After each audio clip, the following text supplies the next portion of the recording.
এই সমস্ত ছেলেদের জন্যই বর্তমান সমাজের এই অবস্থা। আসলে কথাটা 100% বাস্তব। কারণ আমরা দুইজন এনে লোক বসে আছি, আমাদের কোনো মূল্যায়নই করলো না। এই সমস্ত ছেলেদের জন্যই বর্তমান জেনারেশনের ছেলেপেলে এত খারাপ হচ্ছে। হ্যাঁ, কোনো মূল্যায়নই করে না। এদের বাবা মা মনে হয় তেমন কোনো শিক্ষা দেয়নি।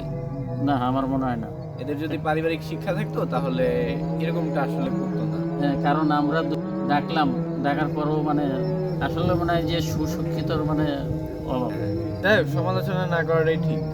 আমাদের স্থান থেকে আমরা যতটুকু পারি চেষ্টা করব। চলেন এখন আমাদের। হ্যাঁ।